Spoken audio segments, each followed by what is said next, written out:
Allahu Akbar. Inside Syria, a bloody civil war has raged for nearly 7 years.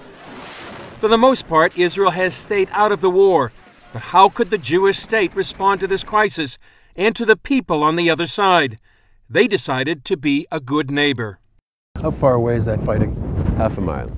Marco Moreno served in the Israeli military intelligence for 25 years. After the Syrian civil war began, the army assigned Moreno to come up with a response to the carnage.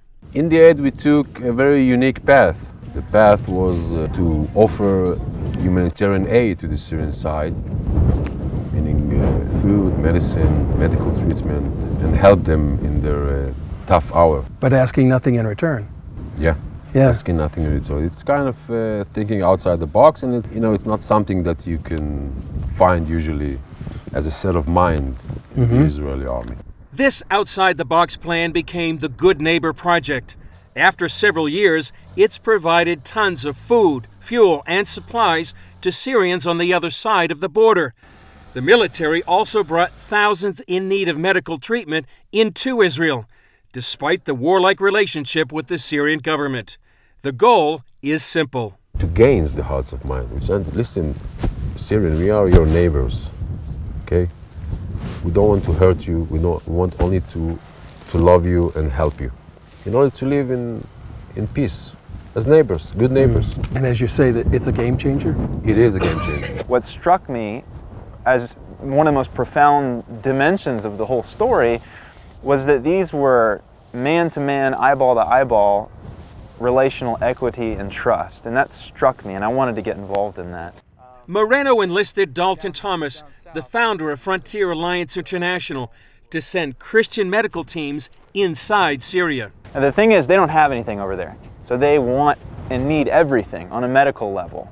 The hospitals have all been bombed, the doctors have been assassinated or displaced. There isn't anyone over there. But who would go into what's become the most dangerous place on earth? One story that compelled me is the story of the Good Samaritan. Emmanuel led the first team in and found his neighbors bleeding and dying. You have everything from chronic disease, whether it's diabetes, blood pressure, and you have somebody who has his leg blown up or his gut spilling out, or every kind of trauma that you can imagine.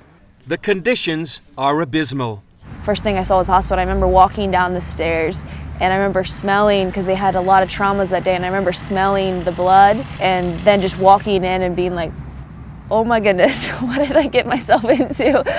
Brittany also found herself in the war zone. She came with Tanya, a surgeon, and Melanie, a translator. They all went into Syria to help those caught in the crossfire. As chief surgeon, Dr. Tanya faced procedures she never saw in civilian life. At the moment I began the surgery, I felt like God would show me how to proceed, whether it was a C-section, a hemorrhage, amputations or traumas, like skull or vertebrae or any type of trauma. But why go into such a dangerous place? If anything, when I read the Bible, what I see is a God who is mighty in battle, a God who intervenes in a time of dire distress or need. So when I read that, it's easy for me to trust God, that God would protect me, that God would shelter me. And if He calls, I believe He will protect as well. They are warriors. Warriors. How? You have two kinds of warriors. One is carrying a gun, protecting his nation, fighting whatever, like I was for 25 years. The other kind of warrior, it's a warrior with the Bible, with a true belief in his heart. In order to serve the Lord, he needs to do what he needs to do.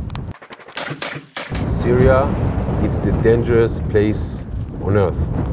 Everything can happen in Syria, everything. And they live in bad houses without hot water, bad food, they don't have any toilet, sleeping sometimes on the ground, but they are believers. They're doing it because they love Israel, because they love Jesus, and they want to help in the name of Jesus the Muslims. This is a very honorable thing. God put His love in me, and it was His love that compelled me to go to that place in spite of the risks. Away from the operating room, Dr. Tanya learned how to make bread Syrian style. While they came as neighbors, they left as family. Welcomed in almost immediately as a part of the family because there was no one else there. How quickly I fell in love with the people and the community.